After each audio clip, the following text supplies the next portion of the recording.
ನಮಸ್ಕಾರ. ನಾನಿವತ್ತೊಂದು ಸ್ನ್ಯಾಕ್ಸ್ ಮಾಡಿ ತೋರಿಸ್ತಾ ಇದ್ದೀನಿ. ನೋಡಿ, 2 ಕಪ್ಪು ಮೈದಾ ತೊಗೊಳ್ತಾ ಇದ್ದೀನಿ. ಸೊ 1 ಕಪ್ಪಷ್ಟು ಶುಗರ್ ಪೌಡರ್, ಅದಕ್ಕೆ 1 ಏಲಕ್ಕಿ ಹಾಕ್ಕೊಂಡು ಮಿಕ್ಸ್ ಮಾಡ್ಕೊಂಡಿದ್ದೀನಿ. ಸೊ ಇದನ್ನೆಲ್ಲ ಮಿಕ್ಸ್ ಮಾಡ್ಕೊಳ್ಳೋಣ.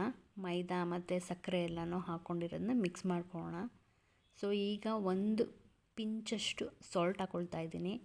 ಸೊ ಒಂದು ಸ್ವಲ್ಪ ಟೇಸ್ಟು ಇನ್ನೂ ಚೆನ್ನಾಗಿ ಬರುತ್ತೆ ಅಂದ್ಬಿಟ್ಟು ಸಾಲ್ಟ್ ಹಾಕ್ಕೊಳ್ತಾ ಇದ್ದೀನಿ. ಸೊ ಅದನ್ನು ಹಾಕ್ಕೊಂಡು ಇನ್ನೊಂದು ಸರ್ತಿ ಮಿಕ್ಸ್ ಮಾಡ್ಕೊಳ್ಳೋಣ. ಈಗ 2 ಸ್ಪೂನಷ್ಟು ನಾನು ತುಪ್ಪ ಕಾಯಿಸಿಟ್ಕೊಂಡಿದ್ದೆ. ಸೊ ಅದನ್ನು ಹಾಕ್ಕೊಂಡು ಸ್ಪೂನಲ್ಲಿ ಮಿಕ್ಸ್ ಮಾಡ್ಕೊಳ್ತೀನಿ. ಹಾಗೆ ಡೈರೆಕ್ಟಾಗೆ ಮಿಕ್ಸ್ ಮಾಡ್ಕೊಬೇಡಿ, ತುಂಬ ಬಿಸಿ ಇರುತ್ತೆ ತುಪ್ಪ. ಆಮೇಲಿಂದ ಕೈಯಲ್ಲಿ ಮಿಕ್ಸ್ ಮಾಡ್ಕೊಳ್ಳಿ.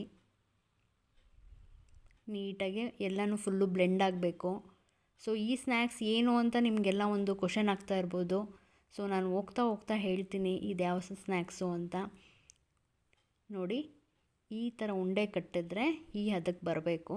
ಅದನ್ನು ಪ್ರೆಸ್ ಮಾಡಿದ್ರೆ ಆ ಥರ ಹೊಡಿಬೇಕದು ಉಂಡೆ. ಆವಾಗ ಕನ್ಸಿಸ್ಟೆನ್ಸಿ ಕರೆಕ್ಟಾಗಿದೆ ಅಂತ ಅರ್ಥ.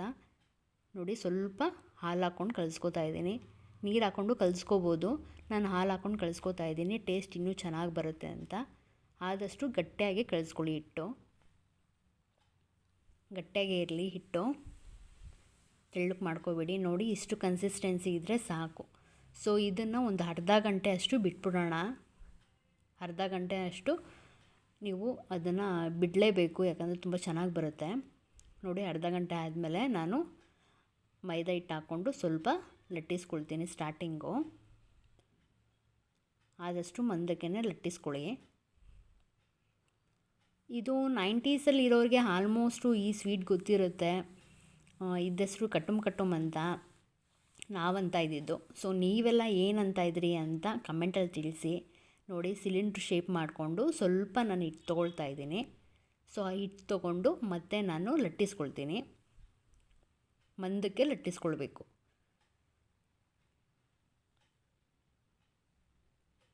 ಅದು ಲೇಯರ್ ವೈಸ್ ಚೆನ್ನಾಗಿ ಬರಲಿ ಅಂದ್ಬಿಟ್ಟು ಲೇಯರ್ ಹಾಕ್ತಾಯಿದ್ದೀನಿ. ಆ ಥರ ಹಾಕ್ಕೊಂಡು ಮಾಡ್ಕೊಳ್ಳಿ, ತುಂಬ ಚೆನ್ನಾಗಿ ಬರುತ್ತೆ ಲೇಯರ್ ವೈಸು. ನೋಡಿ, ಇಷ್ಟಿದ್ರೆ ಸಾಕು. ಇದಕ್ಕೆ ಸ್ವಲ್ಪ ಮೈದಾ ಹಿಟ್ಟು ಹಾಕ್ಕೊಂಡು ಮತ್ತೆ ಲಟ್ಟಿಸ್ಕೊಳ್ತೀನಿ, ಯಾಕಂದರೆ ಅಂಟಿಸುತ್ತೆ ಅಂತ. ನೋಡಿ, ಮಂದಕ್ಕೇ ಲಟ್ಟಿಸ್ಕೊಳ್ಳಿ. ಸೊ ಇಷ್ಟಿದ್ರೆ ಸಾಕು. ನಾನು ಸೈಡಲ್ಲಿ ಎಡ್ಜಸ್ ಎಲ್ಲ ಕಟ್ ಮಾಡ್ಕೊಳ್ತಾ ಇದ್ದೀನಿ. ಅದು ಸ್ಕ್ವೇರ್ ಶೇಪ್ ಬರುತ್ತದು. ಅದನ್ನು ಸಣ್ಣ ಕ್ಯೂಬಾಗಿ ನಾನು ಕಟ್ ಮಾಡ್ಕೊಳ್ತೀನಿ. ಆಗ ಕಟ್ಟುಮ್ ಚೆನ್ನಾಗಿ ಬರುತ್ತೆ. ಈ ಥರ ಸ್ಲೈಸಾಗಿ ಕಟ್ ಮಾಡಿಕೊಂಡು ನಾನು ಪುಟ್ಟದಾಗೆ ಸ್ಕ್ವೇರಾಗಿ ಕಟ್ ಮಾಡ್ಕೊಳ್ತೀನಿ. ಆದಷ್ಟು ಚಿಕ್ಕದಾಗಿ ಕಟ್ ಮಾಡ್ಕೊಳ್ಳಿ, ಅದು ಕಟ್ಟುಮ್ ಅಂತ ಅಂತಾರೆ. ನೋಡಿ, ಇಷ್ಟಿದ್ರೆ ಸಾಕು. ಸೊ ನೀವು ಮನೇಲಿ ಟ್ರೈ ಮಾಡಿ ಹೇಗೆ ಬಂತು ಅಂತ ಕಮೆಂಟಲ್ಲಿ ತಿಳಿಸಿ. ತುಂಬ ಚೆನ್ನಾಗಿರುತ್ತೆ, ಮಕ್ಳಿಗೆ ಮಾಡಿಕೊಡಿ. ಸೊ ಇದನ್ನೆಲ್ಲ ಅವ್ರು ತಿಂದಿರೋದಿಲ್ಲ.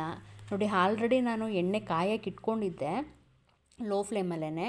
ಸೊ ಒಂದೊಂದೇ ಕ್ಯೂಬ್ಗಳನ್ನ ಹಾಕ್ಕೊಂಡು ನಾನು ಫ್ರೈ ಮಾಡ್ಕೊತೀನಿ. ಈ ಫ್ರೈನ ತುಂಬ ಡೀಪ್ ಫ್ರೈ ಮಾಡ್ಕೊಳಕ್ಕೆ ಹೋಗ್ಬೇಡಿ. ಒಂದು ಸ್ವಲ್ಪ ಕಂದು ಬಣ್ಣ ಬಂದಮೇಲೆ ತೆಗೆದುಬಿಡಿ ಎಣ್ಣೆಯಿಂದ. ಅಷ್ಟು ಸಾಕು. ಅದು ಹೋಗ್ತಾ ಗಟ್ಟಿ ಆಗುತ್ತದು. ಈ ಸ್ವೀಟೆಲ್ಲ ಮಕ್ಕಳಂತೂ ತಿಂದಿರೋದಿಲ್ಲ. ಸೊ ಮಾಡಿಕೊಡಿ, ನಿಮ್ಮ ಬಾಲ್ಯನೋ ನೆನಪು ಮಾಡ್ಕೊಳ್ಳಿ. ತುಂಬ ಚೆನ್ನಾಗಿರುತ್ತೆ ಇದೆಲ್ಲ ಮಾಡಿಕೊಟ್ರೆ, ಅವ್ರಿಗೂ ಗೊತ್ತಾಗುತ್ತೆ. ನೋಡಿ, ರೆಡಿಯಾಗಿದೆ. ಒಂದು ಸತಿ ಮನೇಲಿ ಟ್ರೈ ಮಾಡಿ ಹೇಗೆ ಬಂತು ಅಂತ ಕಮೆಂಟಲ್ಲಿ ತಿಳಿಸಿ. ಮಕ್ಳಿಗೆ ಮಾಡಿಕೊಡಿ, ನೀವು ನಿಮ್ಮ ಬಾಲ್ಯನ ನೆನಪು ಮಾಡ್ಕೊಳ್ಳಿ. ಸೊ ಐ ಹೋಪ್ ಈ ವಿಡಿಯೋ ನಿಮಗೆ ಇಷ್ಟ ಆಗಿದೆ ಅಂತ ಅಂದ್ಕೊಳ್ತೀನಿ. ಸೊ ಲೈಕ್ ಮಾಡಿ, ಶೇರ್ ಮಾಡಿ, ಸಬ್ಸ್ಕ್ರೈಬ್ ಮಾಡೋದು ಮಾತ್ರ ಮರಿಬೇಡಿ. Thank you for watching. ಹೀಗೆ ನನ್ನ ಚಾನಲ್ನ ನೋಡ್ತಾ ಇರಿ.